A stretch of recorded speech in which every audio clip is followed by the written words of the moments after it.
ನಮಸ್ಕಾರ. ರಿವ್ಯೂ ಚಾನಲ್ಗೆ ಸ್ವಾಗತ. ನಾನು ಸೌಖ್ಯ ಗಾಂವ್ಕರ್.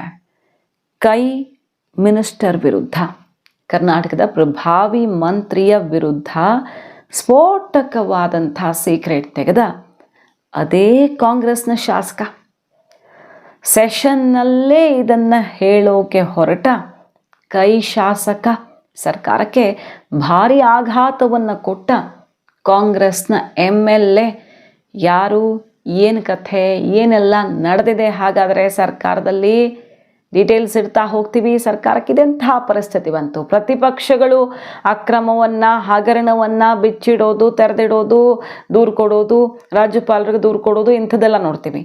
ಆದರೆ ಈಗ ಕಾಂಗ್ರೆಸ್ನ ಶಾಸಕರೇ ತೆರೆದಿಡ್ತಿರುವ ಕೈ ಮಂತ್ರಿಯ ಬಹುದೊಡ್ಡ ಅಕ್ರಮ ಇದು. ಡೀಟೇಲ್ಸ್ ಇಡ್ತಾ ಹೋಗ್ತೀವಿ. ಮಿಸ್ ಮಾಡಿದ್ರೆ ನಮ್ಮ ಚಾನಲ್ನ ಸಬ್ಸ್ಕ್ರೈಬ್ ಮಾಡಿ, ನಿಮ್ಮ ಅಭಿಪ್ರಾಯ ಕಮೆಂಟ್ ಮಾಡಿ ತಿಳಿಸಿ. ವೀಕ್ಷಕರೇ, ಕಾಂಗ್ರೆಸ್ನಲ್ಲಿ ಇತ್ತೀಚೆಗೆ ಇದು ಕಾಮನ್ ಆಗಿದೆ. ಮಂತ್ರಿಗಳ ವಿರುದ್ಧ ಯಾವ ರೀತಿ ಶಾಸಕರು ಮುಗಿಬೀಳ್ತಿದ್ದಾರೆ ನೋಡ್ತಾ ಇದ್ದೀವಿ. ಸರ್ಕಾರದ ವಿರುದ್ಧ, CM ವಿರುದ್ಧ ಮುಗಿಬಿದ್ದಿರೋದನ್ನು ನೋಡಿದ್ದೀವಿ. CM ಈ ಬಜೆಟ್ಟು ಬಹಳ ಬೇಸರ ತರಿಸಿದೆ ಅಂತ ಕಾಂಗ್ರೆಸ್ ಶಾಸಕರು ಹೇಳ್ಕೊಂಡಿರೋದು ನೋಡಿದ್ದೀವಿ. ಮತ್ತು ಕಾಂಗ್ರೆಸ್ ಮಂತ್ರಿಗಳ ವಿರುದ್ಧ ಸಿಡಿದೆದ್ದು ಮೀಟಿಂಗಲ್ಲೇ ಜಟಾಪಟಿ ಆಗಿರೋದು ನೋಡಿದ್ದೀವಿ. ತಮ್ಮದೇ ಸರ್ಕಾರದ ವಿರುದ್ಧ ಗ್ಯಾರಂಟಿ ಯೋಜನೆಗಳಿಂದ ಬಹಳ ದೊಡ್ಡ ಸಮಸ್ಯೆ ಆಗಿದೆ ಅಂತ ಮುಗಿಬಿದ್ದಿರೋದೆಲ್ಲ ನೋಡಿದ್ದೀವಲ್ಲ. ಇದು ನೋಡಿ, ಕಾಂಗ್ರೆಸ್ನ ಶಾಸಕರು ಭಯಂಕರವಾದಂಥ ಅಕ್ರಮವೊಂದನ್ನು ತೆರೆದಿಡ್ತಾ ಇದ್ದಾರೆ. ಮಿನಿಸ್ಟರ್ ಮಾಡಿದ್ದಾರೆ ಅಂತ ಹೇಳಲಾಗ್ತಿದೆ. ಯಾರು ಹಾಗಾದರೆ? ರಮೇಶ್ ಬಂಡಿ ಸಿದ್ದೇಗೌಡ, ಶ್ರೀರಂಗಪಟ್ಟಣದ ಶಾಸಕರು ಹೇಳ್ತಿದ್ದಾರೆ, 100 ಎಕರೆಗೂ ಹೆಚ್ಚು ಜಮೀನನ್ನು 100 ಎಕರೆಗೂ ಹೆಚ್ಚು ಜಮೀನನ್ನು ಖಾಸಗಿಯವರಿಗೆ ಖಾತೆ ಮಾಡಿಕೊಟ್ಟಿದ್ದಾರಂತೆ. ಸರ್ಕಾರಿ ಜಮೀನನ್ನು, ಇದು ಯಾರದ್ದೋ ಜಮೀನು ಇನ್ಯಾರದ್ದೋ, ಇನ್ನೊಂದು ಸರ್ಕಾರಿ ಜಮೀನನ್ನು ಖಾಸಗಿಯವರಿಗೆ ಈ ರೀತಿ ಮಾಡಿದ್ದಾರಂತೆ. ಒಬ್ಬರು ಮಂತ್ರಿಯ ನೇರ ಪ್ರಭಾವ ಇದೆಯಂತೆ. ಒಂದೊಂದೇ ಎಕ್ಸಾಂಪಲ್ ಕೊಡ್ತಾ ಹೋಗ್ತಾರೆ ಅವರು, ಒಂದೆರಡಲ್ಲ ಅವ್ರು ಹೇಳಿರೋದು. ನೋಡಿ, ಕೇಳಿಸ್ಕೊಳ್ಳೋಣ. ಮಂತ್ರಿಯ ಬುಡಕ್ಕೆ ಯಾವ ರೀತಿ ತಂದಿಟ್ಟಿದ್ದಾರೆ, ಸೆಷನ್ನಲ್ಲಿ ಇದನ್ನು ಪ್ರಸ್ತಾಪ ಮಾಡೋಕೆ ಹೊರಟಿದ್ದಾರೆ. ಸೆಷನ್ನಲ್ಲಿ ಪ್ರಶ್ನೆ ಮಾಡೋದಕ್ಕೆ ಅವಕಾಶ ಕೇಳಿದಾಗ MLA ರಮೇಶ್ ಬಂಡಿ ಸಿದ್ದೇಗೌಡರಿಗೆ ಏನಾಯಿತು, ಈಗ ಇವ್ರು ಏನು ಮಾಡೋಕೆ ಹೊರಟಿದ್ದಾರೆ ಎಲ್ಲ ನೋಡ್ತಾ ಹೋಗೋಣ. 1 by 1 ಸುಮಾರು ಇದೆ ಅವರ ಆರೋಪಗಳು. ಶ್ರೀರಂಗಪಟ್ಟಣ ತಾಲೂಕು ಕಸಬಾ ಮತ್ತು ಬೆಳಗೊಳ ಹೋಬಳಿ, ಇಲ್ಲಿ ಸರ್ಕಾರಿ ಜಮೀನನ್ನು ಅಕ್ರಮವಾಗಿ ಖಾಸಗಿ ವ್ಯಕ್ತಿಗಳಿಗೆ ಮಂಜೂರು ಮಾಡಿಕೊಡ್ತಿದ್ದಾರಂತೆ. ಈವರೆಗೆ ಎಷ್ಟೋ ಕೋಟಿ ಬೆಲೆ ಬಾಳುವ 100 ಎಕರೆಗೂ ಹೆಚ್ಚು ಜಮೀನನ್ನು ಅಧಿಕಾರಿಗಳು ಖಾಸಗಿಯವ್ರಿಗೆ ಮಾಡಿಕೊಟ್ಟಿರೋದು ರಮೇಶ್ ಬಂಡಿ ಸಿದ್ದೇಗೌಡರಿಗೆ ಗೊತ್ತಂತೆ. ಮಂತ್ರಿಗಳ ಒತ್ತಡ ಮತ್ತು ಅವರ ಆದೇಶ, ನಾಗಮಂಗಲದಲ್ಲಿ ನಕಲಿ ದಾಖಲೆಯನ್ನು ಸೃಷ್ಟಿಸಿ ಸರ್ಕಾರಿ ಭೂಮಿಯನ್ನು ಕಬಳಿಸಿದ್ದಾರಂತೆ. ಇದು BJPಯವ್ರು ಮೊನ್ನೆ ಅಷ್ಟೇ ಈ CA ಸೈಟ್ ಕಬಳಿಸಿದ್ದಾರೆ.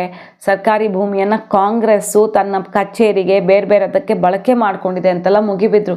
ಚಲುವಾದಿ ನಾರಾಯಣ ಸ್ವಾಮಿ ಅವರೆಲ್ಲ ಒಂದಿಷ್ಟು ದಾಖಲೆ ಇಟ್ಟು ಹೋರಾಟ ಮಾಡೋದಕ್ಕೆಲ್ಲ BJP ಮುಂದಾಗಿತ್ತು. ಆದರೆ ಈಗ ಕಾಂಗ್ರೆಸ್ನ ಶಾಸಕರು ತನ್ನ ಪಕ್ಷದ ಮಂತ್ರಿ ಮತ್ತು ಪಕ್ಷದ ವಿರುದ್ಧ, ಸರ್ಕಾರದ ವಿರುದ್ಧ ಈಗ ಸ್ಫೋಟಕ ವಿಚಾರವನ್ನು ಇಡ್ತಿದ್ದಾರೆ. ನಕಲಿ ದಾಖಲೆ ಸೃಷ್ಟಿಸಿ ಸರ್ಕಾರಿ ಭೂಮಿಯನ್ನು ನುಂಗಿದ್ದಾರಂತೆ. ಪ್ರಕರಣ ತನಿಖೆ ಹಂತದಲ್ಲಿರುವಾಗಲೇ ಶ್ರೀರಂಗಪಟ್ಟಣದಲ್ಲಿ ಇಂಥದ್ದೇ ಪ್ರಕರಣ ಒಂದು ಬೆಳಕಿಗೆ ಬಂದಿದೆ ಅನ್ನೋದು ಈಗ ಮಾಧ್ಯಮಗಳಲ್ಲಿ, ನಾಗಮಂಗಲ ಕೇಸ್ ಒಂದಲ್ಲ, ಅಂಥದ್ದು ಬೇರೆ ಬೇರೆದಿದೆ ಅನ್ನೋದು ದೊಡ್ಡ ಮಟ್ಟದಲ್ಲಿ ಸದ್ದಾಗ್ತಿದೆ. ಹುಲಿಕೆರೆಯಲ್ಲಿ 3 ಎಕರೆ ಕೆರೆಯನ್ನು, ವೆರಿ ಇಂಪಾರ್ಟೆಂಟ್, ಹುಲಿಕೆರೆಯಲ್ಲಿ 3 ಎಕರೆ ಕೆರೆಯನ್ನೇ ದಾಖಲೆಯಲ್ಲಿ ಮುಚ್ಚಾಕಿದ್ದಾರೆ. ಈ ಅಕ್ರಮಕ್ಕೆ ಸಂಬಂಧಪಟ್ಟಂತೆ ಅಧಿವೇಶನದಲ್ಲಿ ಚರ್ಚೆ ಮಾಡ್ತೀನಿ. ಈಗಾಗಲೇ ನಾನು ಪ್ರಶ್ನೆ ಕೇಳಕ್ಕೆ ತುಂಬ ಪ್ರಯತ್ನ ಪಟ್ಟೆ. ನನ್ನ ಈ ಪ್ರಶ್ನೆಗೆ ಉತ್ತರ ಕೊಡೋದಿರಲಿ, ಪ್ರಶ್ನೆ ಕೇಳೋಕ್ಕೆ ಅವಕಾಶ ಸಿಗ್ತಿಲ್ಲ.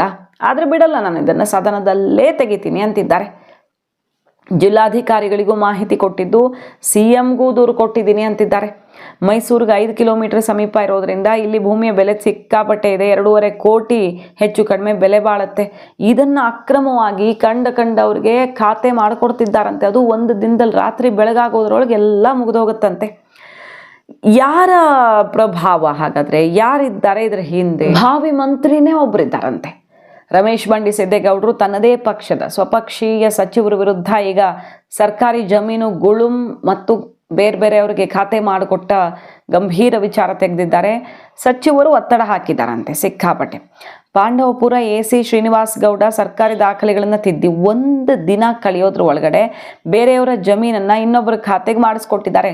ಸಚಿವರ ಒತ್ತಡದಿಂದ AC ಕಥೆ ಏನಾಗಿದೆ, AC ಏನು ಮಾಡಿದ್ದಾರೆ ಅನ್ನೋದನ್ನು ತೆರೆದಿಡ್ತಿದ್ದಾರೆ ಅವರು. ಶ್ರೀರಂಗಪಟ್ಟಣದ ಬೆಳವಾಡಿ ಗ್ರಾಮದಲ್ಲಿ ಕೋಟ್ಯಾಂತರ ರೂಪಾಯಿ ಬೆಲೆ ಬಾಳುವ ಜಮೀನನ್ನು ಮತ್ತೊಬ್ಬರಿಗೆ ಮಾಡಿಕೊಟ್ಟಿದ್ದಾರೆ. ಅಲ್ಲದೆ ಸತ್ತವರ ಹೆಸರಿಗೆ ಕೋರ್ಟ್ ನೋಟಿಸ್ ಕಳುಹಿಸಿ ಬಳಿಕ ಅದೇ ದಿನ ಎಲ್ಲ ಅದರ ವರ್ಕು ಫಿನಿಶ್ ಮಾಡಿಬಿಟ್ಟಿದ್ದಾರೆ. ಇದು ಹೆಂಗಾಗತ್ತೆ ಅಂತ ಕೇಳ್ತಾ ಇದ್ದಾರೆ. ಅದೇ ದಿನ AC ಕೋರ್ಟ್ನಲ್ಲಿ ಆದೇಶನೂ ಹೊರಡಿಸ್ಬಿಡ್ತಾರೆ. ಇದೆಲ್ಲ ಆಗೋಕ್ಕೆ ಸಾಧ್ಯ ಅಂದರೆ ಒಬ್ಬರು ದೊಡ್ಡವರ ಪ್ರಭಾವಿಯ ಕೈ ಇಲ್ಲಿದೆ ಅನ್ನೋದನ್ನು ಶ್ರೀರಂಗಪಟ್ಟಣ ಶಾಸಕ ರಮೇಶ್ ಬಂಡಿಸಿದ್ದೇಗೌಡರು ಹೇಳ್ತಿರೋದು. ಸ್ವಪಕ್ಷೀಯ ಮಂತ್ರಿಯ ಪ್ರಭಾವಿಗಳ ಅಧಿಕಾರಿಗಳ ಬಂಡವಾಳವನ್ನು ಕಿತ್ತು ಬೀದಿಯಲ್ಲಿಟ್ಟಿದ್ದಾರೆ. ಇದು ಕೆರೆಯನ್ನ ಮುಚ್ಚಿ ಸರ್ಕಾರಿ ಜಾಗವನ್ನು ಬೇರೆಯವರಿಗೆ ಖಾತೆ ಮಾಡಿಸಿರುವಂಥ ಆರೋಪವನ್ನು ಮಾಡ್ತಾ ಇರೋದು. 14ನೇ ತಾರೀಕು ಬೆಳಗ್ಗೆ ತಹಶೀಲ್ದಾರ್ಗೆ ಬೆಳಗ್ಗೆ ಫೋನ್ ಮಾಡ್ತಾರೆ. ಫೋನ್ ಮಾಡಿ ಸಚಿವರದು ಅಂತ ಹೇಳ್ತಾರೆ. ಯಾರು ಅಂತ ನಾನು ಕೇಳಕ್ಕೆ ಹೋಗಿಲ್ಲ. ನಾನು ಕೇಳಿದೆ ತಹಶೀಲ್ದಾರ್ನ, ಸರ್ ಪ್ರೆಷರ್ ಇದೆ, ಸಚಿವ ಅದನ್ನು ಓಡಿಸ್ಬೇಕು ಅಂತ. 14ನೇ ತಾರೀಕು ಈ ಆದೇಶನ ಇಂಪ್ಲಿಮೆಂಟ್ ಮಾಡ್ತಾರೆ. ಇಂಪ್ಲಿಮೆಂಟ್ ಮಾಡಿ 14ನೇ ತಾರೀಕು ಸಾಯಂಕಾಲ ಮಧ್ಯಾಹ್ನದ ಮೇಲೆ RTC ತೆಗಿತಾರೆ. 15ನೇ ತಾರೀಕು ಮದ್ದೂರು ಸಬ್ ರಿಜಿಸ್ಟ್ರ್ ಆಫೀಸಲ್ಲಿ ಇದನ್ನು ರಿಜಿಸ್ಟರ್ ಮಾಡಿಸ್ತಾರೆ. ಈ ಪ್ರಾಪರ್ಟಿ ಜಾನ್ಕಮ್ಮವ್ರಿಗೂ ಇದಕ್ಕೂ ಏನೂ ಸಂಬಂಧ ಇಲ್ಲ ಅಂತೇಳಿ ಸಿವಿಲ್ ಸೂಟ್ ತೀರ್ಮಾನ ಆಯಿತು. ಇವರೇ ಹೇಳ್ತಾರೆ DC ಕೋರ್ಟಲ್ಲಿ AC ಕೋರ್ಟಲ್ಲಿ ಇವ್ರದ್ದು ವಜಾ ಆಗ್ತಾರೆ, ಜಾನ್ಕಮ್ಮವ್ರದ್ದು ವಜಾ ಆಗುತ್ತೆ, ರಾಧಮ್ಮವ್ರ ಪರ ತೀರ್ಮಾನ ಆಗುತ್ತೆ. ಇದರಲ್ಲಿ ಏನು ಮಾಡ್ತಾರೆ, 411/4 ರಾಧಮ್ಮವ್ರದ್ದು ಸೇರಿಸಿ 411/2 ಈ ನಮ್ಮ ಸ್ವತಃದಂಥ ಸುಬ್ಬಯ್ಯನವ್ರ ಮಕ್ಕಳು ಅವ್ರ ಪಾರ್ಟಿಷನ್ ಡೀಡ್ ಹಾಕೊಂಡವ್ರೆ 4 ಜನ. ಪಾಪ ಅವ್ರು ಏನೂ ಓದಿಲ್ಲ, ಅವರು ಅಕ್ಷರಕ್ಕೆ ಮುಗ್ಧರವರು, ಅವ್ರಿಗೇನು ಗೊತ್ತಾಗೋದಿಲ್ಲ. ಈ ಕೋರ್ಟ್ಲಿ ಒಬ್ಬರು ಬ್ಯಾಂಕಲ್ಲಿ ಸೀನಿಯರ್ ಮ್ಯಾನೇಜರ್ ರಿಟೈರ್ ಆಗೋರೆ, ಇನ್ನೊಬ್ಬರು KSRTCಲಿ ಮ್ಯಾನೇಜರ್ ಆಗಿ DTO ಆಗಿ ರಿಟೈರ್ ಆಗೋರೆ.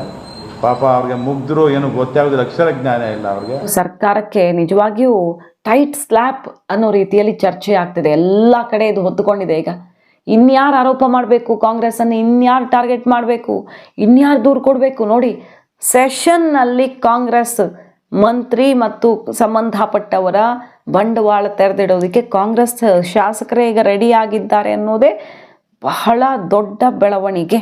ಹೇಳ್ಕೊಳ್ತಿದ್ದಾರೆ ಅಸಹಾಯಕರಾಗಿ ಒಬ್ಬರು ಕಾಂಗ್ರೆಸ್ ಶಾಸಕರು ಬಹಳ ಬೇಸರ ತೋಡ್ಕೊಳ್ತಿದ್ದಾರೆ. ನೋಡಿ, ಎಲ್ಲ ಪ್ರತಿಷ್ಠಿತ ಮೀಡಿಯಾಗಳಿಗೆಲ್ಲ ಶೇರ್ ಮಾಡಿದ್ದಾರೆ ಈ ಇನ್ಫಾರ್ಮೇಷನ್ನ. ನನ್ನ ಕ್ಷೇತ್ರದಲ್ಲಿ ಸರ್ಕಾರಿ ಜಾಗ ಖಾಸಗಿಯವ್ರಿಗೆ ಮಾಡಿಕೊಟ್ಟಿರೋ 1 ಅಲ್ಲ 2 ಅಲ್ಲ 100 ಕೇಸ್ಗಳನ್ನು ತೋರಿಸ್ತೀನಿ. ನಾನು ಕಾಲಿಂಗ್ ಅಟೆನ್ಷನ್ ಕೂಡ ಕೊಟ್ಟಿದ್ದೀನಿ, ಸದನದಲ್ಲಿ ಇದ್ರ ಬಗ್ಗೆ ಮಾತಾಡೇ ಆಡ್ತೀನಿ, ಅದು ಯಾರು ತಡೀತಾರೋ ನೋಡ್ತೀನಿ ಅಂತಿದ್ದಾರೆ ಅವರು.